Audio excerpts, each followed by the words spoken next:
And thanks to all of you for coming today and having interest in this. Both in my personal and professional life, I've been working on developing social enterprises and seeing the value of them since, well, much too long for me to talk about today. And so it's really rewarding to see the elevation of this part of the economy being finally recognized, the potential of this part of the economy to really support, particularly in regions like Northern Ontario, to support the development of new economies and new opportunities for people, particularly people who have often been excluded from the economy. Often it's focused on low-income people, youth, Anishinaabe people who've been excluded or have faced barriers in trying to find opportunities for employment.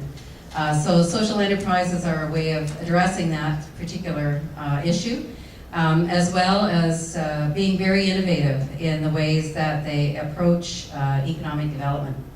So I'm very, very excited to be here to talk about funding that the provincial government has provided to us for the development and growth of social enterprises. So social enterprises, for those of you who aren't familiar with what they are, and I know they're still relatively unknown, although they've been around for literally hundreds of years, but they're basically when people in communities see that there's a problem, that they're facing barriers to being part of the economy. And so social enterprises are a way of engaging citizens and sparking change through that development of very innovative ideas and employment opportunities while meeting communities' social, cultural, and environmental needs. So they differ from business in that way, but they also differ in the way that they evaluate their own work. So they're always looking at the triple bottom line, not just the bottom line in terms of red and black ink, but they also look at how is this impacting the environment, how is this impacting people, and how is this impacting the economy? How can we make this better on all three, the triple bottom line approach? The Regional Social Enterprise Partnership Project, which is what we're about here today, is an initiative funded by the Government of Ontario and administered through the Ontario Ministry of Economic Development and Growth, MEDG, for those of you who are into the many acronyms. And they are funding social enterprise regional partnerships across the province to support social enterprise development. So as I mentioned, social enterprises are not necessarily terribly well known. And how they develop. So they're funding this partnership to help us raise the visibility of social enterprises and ensure that they have the supports they need to be successful.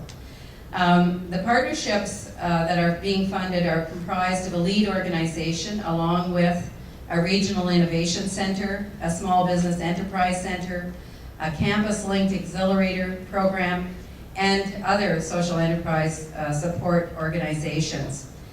So in Northern Ontario, as the lead of the Northern Region Social Enterprise Partnership, we're thrilled today to announce that NORDIK has received funding of $250,000 for this one-year project.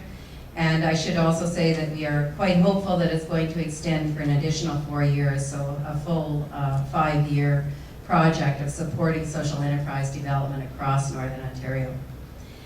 We'd like to introduce one of our partners that's here with us this morning. So we'd like to introduce first Heather Lewis of U-Launch, a project that's sponsored. Maybe you can just wave, Heather, so that people know who you are in case they want to talk to you afterwards.